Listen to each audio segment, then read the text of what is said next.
पात से नेतगिरी नहीं चलता है। सब जात का जरूरत है इलेक्शन में, एक जात से काम कुछ नहीं होता है। जो हिंदू टिकट मिलता है, जो मियों को मिलता है तो गलत भी वोट देता है, हिंदू भी वोट देता है। जात पात कोई चीज़ नहीं, नेतगिरी में जात पात नहीं चलेगा। नमस्कार, मेरा नाम प्रेम है और आप लाइव स्ट्रीट देख रहे हैं। अशोक चौधरी के बयान के बाद बिहार में घमासान मचा हुआ है। देखिए, जो बयान अशोक चौधरी भूमियारों को लेकर दिए थे, अब बिहार के जो भूमियार नेता हैं उनका भी बयान सामने आ रहा है। देखिए, अशोक चौधरी किस लहजे में जो अपनी बातों को रखे थे वो भी बता रहे हैं, पर छोटे सरकार आनंद सिंह जेल से बाहर निकल गए और साफ शब्दों में कह रहे हैं कि नेता एक जात पात लेकर नहीं चलता है, सभी को लेकर चलना होगा, हिंदू भी मुस्लिम भी। पर नेता प्रतिपक्ष तेजस्वी यादव भी सवाल खड़े कर दिए हैं। देखिए, अभी हम आपको तमाम बयानों को भी सुनवाएंगे कि किस तरीके से नेता प्रतिपक्ष तेजस्वी यादव हो या फिर अशोक चौधरी किस लहजे में अपनी बातों को रख रहे थे। आनंद सिंह छोटे सरकार के नाम से जाने जाते हैं, उनका भी बयान सामने आ गया है। देखिए, तमाम मुद्दों को लेकर अभी हम आपको सुनवाने जा रहे हैं कि किस तरीके से जो तमाम नेता हैं वो अपनी अपनी बातों को रख रहे हैं। कांग्रेस के विधायक हैं अजीत शर्मा, उनका भी पारा हाई हो गया है। अजीत शर्मा भी तमाम चीज़ को लेकर गुस्से में है। पर जेडीयू पार्टी से मुख्य प्रवक्ता है नीरज कुमार, देखिए किस तरीके से अशोक चौधरी को जवाब दे रहे हैं। तमाम बयानों को हम आपको सुनवाने जा रहे हैं। सबसे पहले आप अशोक चौधरी को सुनिए कि आखिर उन्होंने ऐसा क्यों कहा है, क्या कुछ करें अशोक चौधरी, पहले आप वो सुने। हमारा देखिए ऐसा है कि भूमिहार से हम नाराज कैसे हो सकते हैं। जो लोग नेतागिरी कर रहे हैं भूमिहार का, उनको मालूम नहीं है कि मेरे पिताजी को श्री बाबू पढ़ाए हैं और मेरे पिताजी के मेंटर महेश बाबू और श्री बाबू रहे हैं। और हम जहाँ से चुनाव लड़े हैं बरबीघा से जनरल सीट पर, वो भूमिहारों का सीट है और 150 वोट से आ रहे हैं। ये सब गलतफहमी में लोग नहीं रहे हैं। ऐसे हमको डराए धमकाए नहीं कि भूमिहार खिलाफ है तो फलना खिलाफ है, चिलना खिलाफ, इस सब से हमको कोई फर्क नहीं पड़ता है। आपकी ही पार्टी कुछ चिंता कर रहा है कि आप तो बड़के भूमिहार विरोधी हैं। बोलने से क्या होता है? तो कल तक तो लोग कह रहा था कि खाली भूमिहारे का ही नेता है, दलित कहाँ है।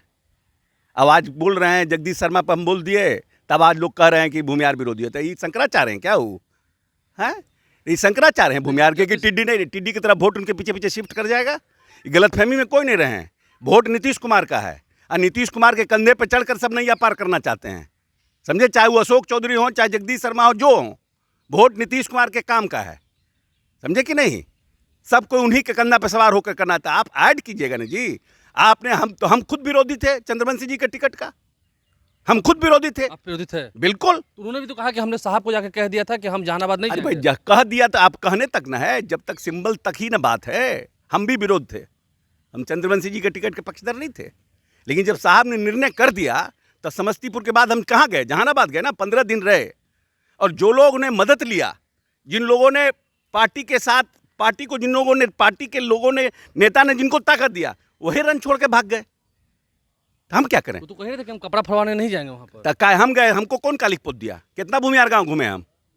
पूछ लीजिए लोगों से कि हम महादलित के गांव घूम रहे थे कि भूमिहार गांव घूम रहे थे। तो कितना भूमिहार गांव, कहाँ हमको कोई कालिक पोत दिया, कोई कुर्ता फाड़ दिया? इतना भारी शंकराचार्य हैं कि इन्हीं के लिए लोग पड़ा हुआ है। ऐसा जगदीश शर्मा भी तो नेता है ना जहानाबाद में। क्या कह रहा है? नेता कहाँ है? सब भारी नेता हैं। एलपी साहिब भी भारी नेता थे, भारी नेता कि जहाँ जहाँ एलपी साहिब जाते थे तो वोट लोग शिफ्ट कर जाते। उनकी बहू चुनाव लड़ी, क्या हुआ? रमाश्रय बाबू मगध के इतने बड़े नेता थे, टिकारी में चुनाव लड़े, क्या हुआ? फिर नीतीश जी के साथ आए, तब क्या हुआ? ये सब गलतफहमी में किसी को नहीं रहना चाहिए। भूमिहार विरोधी हैं। काहे के लिए हम भूमिहार विरोधी रहेंगे? हम तो भूमिहार के गोद में पले हैं, हम भी और मेरे पिताजी भी। ये सब फालतू का गपशप नहीं कीजिए कि क्योंकि हमने किसी एक व्यक्ति विशेष पर टिप्पणी कर दिया था पूरा भूमिहार। तो शंकराचार्य हैं भूमिहार के। वो कहते ना कि विधानसभा में ऐसे लोगों को जगह नहीं मिलेगी। बिल्कुल नहीं मिलना चाहिए। हम आज भी कह रहे हैं, जो पार्टी के साथ नहीं रहता है, पार्टी के नेता के निर्णय के साथ नहीं रहता है, वैसे लोगों को चिन्हित करके साइडलाइन करना चाहिए। ये नहीं चलेगा। हमको क्या, जब नीतीश कुमार के पास इतनी ताकत है तो नीतीश कुमार किसी और जिला परिषद के भूमिहार नेता को ताकत नहीं देंगे? जो लोग खड़े रहे उसमें, why a person who is coming going, क्यों उनको देंगे हम ताकत? जो नीतीश जी के निर्णय के साथ नहीं रहता है, चाहे वो किसी जाति का हो। ललन सिंह क्या थे? ललन सिंह पूरे मंडल कमीशन में नीतीश जी के साथ रहे, बीइंग अ भूमिहार, अब आज उनको कह दिया कि भूमियार हैं। अब अति पिछड़ा भाग गया वहां, धानुक भाग गया वहां, दे दिया किसको? अशोक महतो को। चल क्या है अशोक महतो का भाई? नीतीश कुमार के इस प्रदेश में जागरण में क्या अशोक महतो का रोल है जो ललन बाबू को वोट नहीं किया? तो वैसे लोग जो पार्टी में रह करके पार्टी विरोधी काम में रहते हैं उनको चिन्हित न करना है। हमको 2010 का जनता दल यूनाइटेड बनाया है। ये सब जो सत्ता लोभी लोग हैं उनके साथ नहीं मिलकर के हो सकता है। उधर से बातें आ रही थी निकल के कि आप भी तो लालू यादव के साथ रहते थे। हम लालू यादव के साथ नहीं रहते, हम कांग्रेस पार्टी के साथ रहते हैं और हम माल नहीं खाए मलाई। तो अभी आप अशोक चौधरी को सुन रहे थे, तमाम मुद्दे को लेकर क्या कुछ कहा उन्होंने आपने सुना है, पर जवाब दे रहे हैं उनके ही पार्टी के नेता, उनके पार्टी के मुख्य प्रवक्ता नीरज कुमार और अशोक चौधरी से घेर भी रहे, सवाल भी खड़े कर रहे। क्या कुछ करे नीरज कुमार, वो भी आप सुनिए। कोई हमको वोट दे या न दे, हम वोट की चिंता नहीं, वोटर की चिंता करते हैं। अब जहानाबाद में तत्कालीन परिस्थितियों में वोट नहीं आया तो नहीं आया, तो उसके लिए हम लोग समीक्षा कर रहे हैं।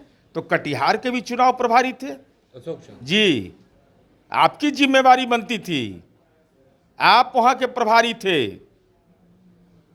कहां चले गए थे? राजनीति के कोप भवन में थे। हमारा उम्मीदवार हार गया चुनाव, कटिहार में मात्र 40,000 से हार गए। और जहानाबाद हारना हमारे लिए चिंता का विषय है, हम चिंतित हैं। और नीतीश कुमार जी कभी जुबान पर जाति का इस्तेमाल नहीं किया। उनके करीबी मंत्री हैं, करीबी मंत्री करीबी उरीबी कोई नहीं है। नीतीश कुमार जी अकेले एगो संस्था है। करीबी किसको कहते हैं? तो लेना न देना, छुच्छे फूलेना वाला हाल है। करना धरना कुछ नहीं है। बयान पार्टी के मंच का कैसे उपयोग कर रहे हैं? ये पार्टी हमारी है, मेहनत करके हमने इस पार्टी को बनाया है। इस पार्टी के मंच का जातिगत विद्वेष की राजनीति के लिए दुरुपयोग करने की इजाजत नहीं। तो अभी आप नीरज कुमार को सुन रहे थे, जेडीयू पार्टी के मुख्य प्रवक्ता हैं और जो अशोक चौधरी बयान दिए थे उस पर जवाब भी दे रहे हैं। अब आनंद सिंह छोटे सरकार के नाम से जाने जाते हैं। देखिए, पिछले दिनों मुख्यमंत्री नीतीश कुमार से मुलाकात किए थे, तमाम बातों को बेबाकी से रखते हैं। किस तरीके से छोटे सरकार आनंद सिंह जवाब दे रहे हैं और कह रहे हैं कि एक जात से राजनीतिक नहीं कर सकता है। क्या कुछ कर रहे हैं छोटे सरकार, वो आप सुनिए। जात पात से नेतगिरी नहीं चलता है, सब जात का जरूरत है इलेक्शन में। एक जात से काम कुछ नहीं होता है, इसमें सब जात के जरूरत है। का जो हिंदू टिकट मिलता है, जो मेयों को मिलता है तो ओकरा भी वोट देता है, हिंदू भी वोट देता है। जात पात कोई चीज़ नहीं, नेतगिरी में जात पात नहीं चलेगा।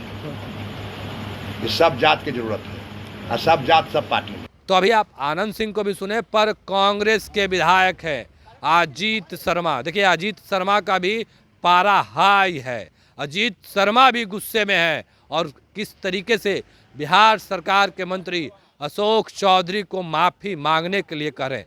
क्या कुछ करें, जो अजीत शर्मा है उनको सुनिए। पूरे बिहार और देशवासियों को शर्मसार करने की बात है। मंत्री हैं वो, बिहार में सरकार है उनकी, केंद्र में सरकार है एनडीए गठबंधन की, उसमें एनडीए गठबंधन मिले हुए हैं और इस जाति पाति की बात कर रहे हैं। इन्होंने, मैं देखा न्यूज चैनल पर, वो कह रहे हैं कि वो जो चंद्रवंशी जी उम्मीदवार थे उनको भूमियारों ने वोट नहीं दिया। क्या आप जाति पात की बात करिएगा? आप क्या सरकार में इसीलिए जनता ने चुन के भेजी कि आप जाति पात करिए? आप तो कांग्रेस में प्रदेश अध्यक्ष भी रहे, कांग्रेस में भी रहे हैं। कांग्रेस पार्टी का सिद्धांत रहा है जात पात से ऊपर उठ के हम लोग राजनीति करते हैं और बिहार और देश के हित में राजनीति कांग्रेस पार्टी करती है। तो कांग्रेस में रहे हैं, अब जदयू के आने के बाद इस तरह बात करते हैं। शायद अशोक चौधरी जी माननीय मंत्री को याद नहीं है, उनके पिताजी आदरणीय महावीर चौधरी जी बरभिग्गा से जीतते थे। वहां पे एक गांव है माउर, उसी बरभिग्गा से आदरणीय श्री कृष्ण सिंह आते थे, वो भूमियार जाति के थे, जो माननीय मुख्यमंत्री सबसे पहले बिहार के बने और सबसे अधिक दिन तक रहे। क्या आप भूल गए कि आपको सारे भूमियार वोट आपके पिताजी को देता था? आप दलित समुदाय से आते थे, सारे भूमियार आपको वोट देता रहा और आप इस तरह की बात करते हैं कि अति पिछड़ा का उम्मीदवार था इसलिए भूमियारों ने वोट नहीं दिया।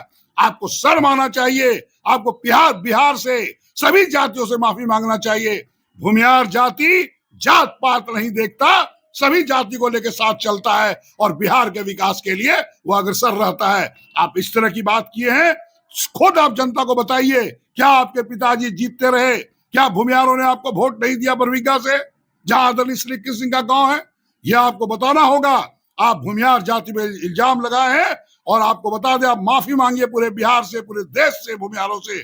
नहीं माफी मांगिएगा, भूमिहार के जाति आपको माफ नहीं करेंगे। जदयू पार्टी का चरित्र ही ऐसा है, ये लोग जाति उन्माद जो है पैदा कराते हैं। एक नेता से कुछ बुलवाते हैं, दूसरे नेता से कुछ बुलवाते हैं। इन लोगों का चाल चरित्र है। हम लोग सकारात्मक लोग हैं, ये लोग नकारात्मक लोग हैं, नकारात्मक बात करते हैं। लोकतंत्र में भाई कोई वोट दिया तो आप उसका तिरस्कार कीजिएगा, नहीं दिया तो उल्टा सीधा बोलिएगा। लोकतंत्र में सबका अधिकार है, जिसको वोट देना वो देता है।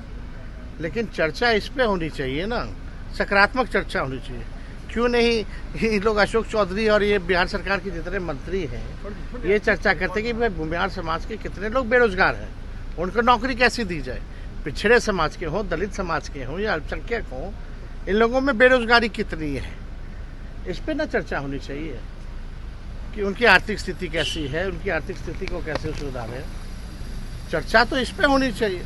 लेकिन ये लोग चर्चा कर रहे हैं कि तुम हमको वोट नहीं दिए, हम तुमको जो है तिरस्कार कर रहे हैं। इसी तरीके का जो सीतामढ़ी से जो एमपी हैं, उन्होंने भी यादव मुसलमानों के प्रति जो है कितनी घृणा और कुशवाहा भाइयों के प्रति कितनी घृणा भरी जो है वक्तव्य दिया था। इसी तरह के लोग हैं ये लोग सिर्फ सत्ता में भोग लगाना जानते हैं। इनको क्या लेना देना, कोई समाज आगे बढ़ा नहीं बढ़ा, पढ़ा लिखा नहीं लिखा, नौकरी मिली नहीं मिली, इससे इनको कुछ लेना देना नहीं। तो अभी आप अजीत शर्मा को भी सुने थे, तमाम मुद्दे को लेकर क्या कुछ कहा उन्होंने, या आपने सुना किस तरीके से तमाम बिंदुओं को लेकर अपनी बातों को रख रहे थे। फिलहाल के लिए इतना ही, बने रहे लाइव के साथ। धन्यवाद।